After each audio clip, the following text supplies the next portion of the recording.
y'all, how's it going? It's Sway, and we are on day 4 of our 5 days of top 5. Today, our top 5 is top 5 end of turn builds. We have our Drakkari coming in, which is basically Ghastly Mask or Lucifron, but now we have it in a neutral minion, which is your end of turn procs twice. And we have all of these fun upbeat minions coming in. We have our new hero with an end of turn effect. So I'm really excited to play all of these crazy end of turn things. Let's get into it.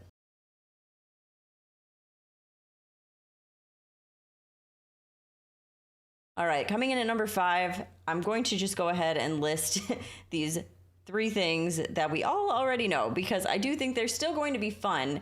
Maybe you haven't had a chance to try them yet. So these 3 types, these 3 strategies that we've all seen before are all going to be number 5 cumulatively. This is like Arana Fellbat. So you play demons, you have Fellbat, and your Fellbat consumes the shop, and then Arana keeps refreshing the shop, so you just build really large demons really quickly. And I think that would be very fun with that end of turn effect, as well as our Magmaloc. I did a lot of Magmaloc Lucifron and Magmaloc end of turn effect things.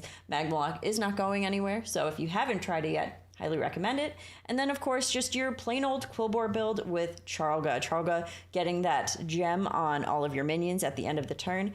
Quillbore are really, really great at buffing board with end of turn effects. So those 3 types, we've seen them before. So they cumulatively all go together under number 5 because, way more importantly, we need to talk about the new stuff. Coming in at number 4, I do think that this is the strongest. I do think that out of everything, this can win a lot of games. We did see it a lot during the playtest. So I know that this is a very strong build. I think it's going to get nerfed, but I have some few other more fun ones I'm more excited for. So at number 4, we have our Fireworks Fanatic with our Upbeat Duo. That Upbeat Duo comboed with Bran, especially with the battle cry of choose a minion at the end of every 2 turns. This gives you a plain copy. These are both on tier 4, so you really don't need to go past tier 4. And then you just get copies on copies on copies and firework buffs and buffs and buffs, and your board gets out of control really, really quickly. So I like it. I do. I just think that it's going to get nerfed. It has to get nerfed. It's ridiculously strong. I love a fireworks build. I call them Katy Perry builds because fireworks. But I think that they're going to be really, really strong. So number 4, y'all are great. I love you. But there's some other new stuff we got to talk about. Moving on to number 3. This is kind of vague, but basically any pirates.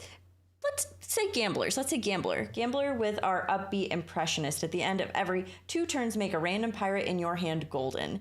So you have that with Drakkari, where it procs twice, and pretend they're gamblers. That's so much money. And even if it's not gamblers, if it's just any pirates, the fact that you make them golden and then you play them, you get the triple discover. In addition, you also get a golden unit if that's a Peggy to get stats, if that's a gambler. There are so many good things here that I think will be really fun and make you not really miss Hogger, maybe.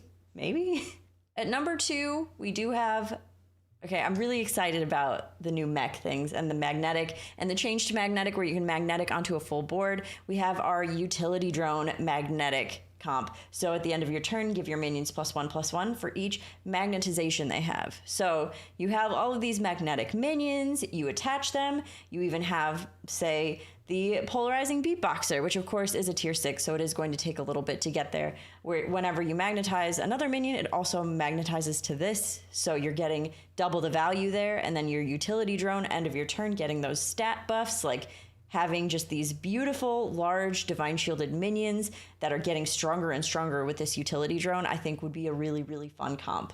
And last but not least, the Murloc hand buff situation is something I am so very much looking forward to. So this is a very kind of, okay, so it's kind of specific, kind of not, right? So we have our Coral Murgler, which is our tier 6, start of combat, gain the stats of all the minions in your hand. You have your Bream counter, which is while this is in your hand, after you play a Murloc, gain +3/+2. And then we have our Young Murkai. That is your end of turn, where at the end of the turn, trigger the minion to the left of this, triggers its battle cry. And then we'll use a Primal Fin, which discovers a Murloc. So you proc that battle cry, you get some Murlocs to your hand, and that will help with that turn Coral Murgler, and then you can play those Murlocs out and help the Bream counter. And then you just keep playing turns like that over and over and over again, and then all of a sudden you just have really chonky Murlocs. And that, like, all of this hand buff situation. And of course, Bream counter does have to stay in your hand, which helps with the stats on the Coral Murgler. But yes, hand management is going to be a tough one there, but the end of turn with the Murkai and the Primal sounds like it would be really, really, really fun. And I just am very excited to explore this hand buff Murloc in general. So definitely comes in at a strong number 1 for me, because it's such a change and such a departure from what we know as Murlocs right now. That was my top 5 end of turn effects coming to Battlegrounds in Season 4. If you had any more you were excited for, let me know in the comments. Otherwise, we will see you tomorrow for our last day, our day 5 of our 5 days of top 5. Thanks so much for watching. Bye, everyone.